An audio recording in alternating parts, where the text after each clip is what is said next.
숙제를 하겠다고 책상에 앉은 아이가 딱 10분만 유튜브를 보겠다고 시간을 미루거나 숙제를 조금씩 모자라게 하거나 아예 안 해가는 경우가 있나요?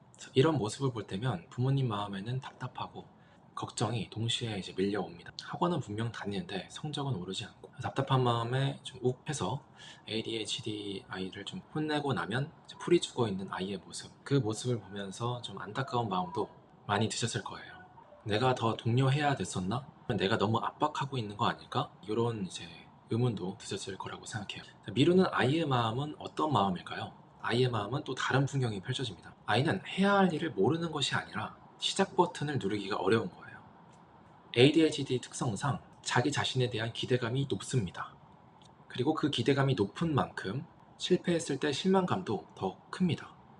그러다 보니 목표를 달성할 수 있을까라는 불안감 자체가 커지게 되고, 그 불안감이 행동 자체를 안 하려는, 회피하려는 현상으로 나타나서 미루게 되는 거죠. 할 일을 미루니 당연히 성적은 안 나오고, 그런 실패 경험이 쌓이고 쌓이다 보면 아이의 자존감이 낮아지게 됩니다. 그 상황에서 부모님께서 호통치거나 다그치는 그런 모습을 보이시면 아이는 나는 계속 못하는 사람이야 라는 부정적인 자아감을 형성하게 되는 거죠. 자, 그렇다면 어떻게 해야 할까요? 아이는 이미 뭘 할지 알고 있어요. 아이에게 필요한 건 이걸 해야 한다는 다그침이 아니라 시작을 돕는 작은 장치가 필요합니다. 자, 이제 제가 ADHD를 극복하고 연세대학교에 합격할 수 있게 한 세 가지 공부법에 대해서 말씀드려 볼게요. 첫째, 할 일을 시간과 함께 눈에 보이게끔 적어두기입니다. 예를 들어 수학 문제 110쪽에서 115쪽까지 5시에서 6시까지 풀기, 이런 식으로 포스트잇에 적어서 스마트폰 위나 아니면은 방문 손잡이 있죠. 손잡이 바로 위에다가 붙여 놓는 거예요. 이렇게 확실하게 시각적으로 내가 언제까지 하기로 했다라는 약속을 눈에 보이게 적어두면 일단 기본적으로 할 일을 까먹는 일도 줄어들고, 나 3시에 시작하기로 했었나? 아니지, 뭐 3시 반에 하기로 했었지, 이런 식으로 은근슬쩍 뒤로 미루는 그런 것들을 1차적으로 막게 됩니다. 뻔하고 간단하지만 효과는 확실합니다. 그리고 둘째, 가장 작은 행동으로 시작하기입니다.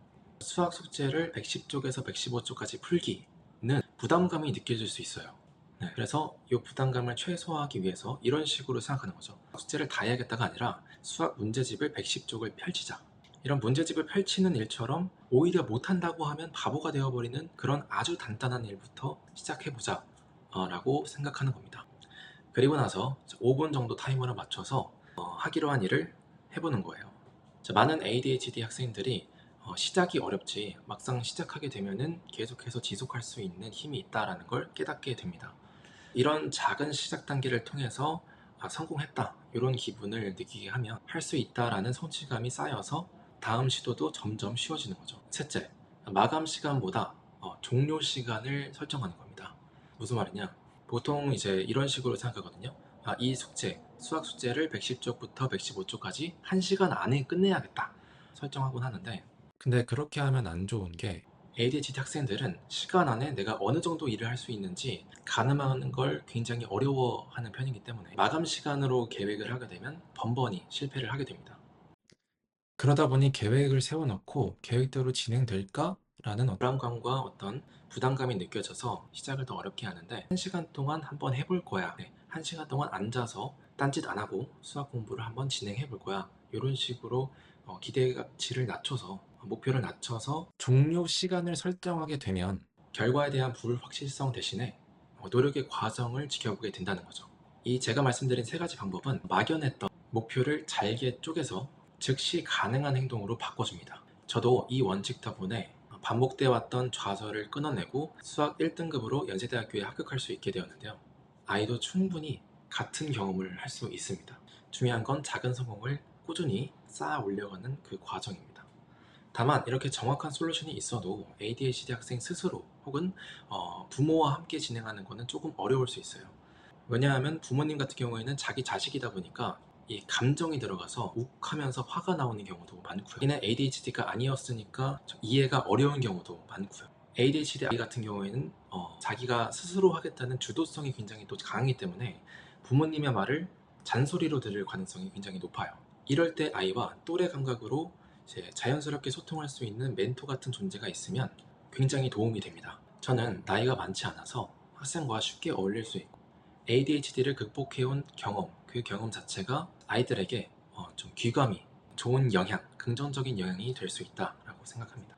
무엇보다도 제가 어렸을 때 ADHD를 직접 겪었기 때문에 단순히 공부 방법뿐만 아니라 정서적으로 공감해주고 아이의 행동을 올바른 방법으로 유도하는 실제적인 학습 전략을 제시해서 태도와 습관을 동시에 나아지게 할 수 있다는 점입니다. 무엇보다 제가 원하는 거는 제가 어렸을 때 고통받았던 ADHD 학생 중에 한 명으로서 과거 저와 같은 어려움으로 힘들어하고 있을 지금 ADHD 자녀분들께 도움을 주고 싶다.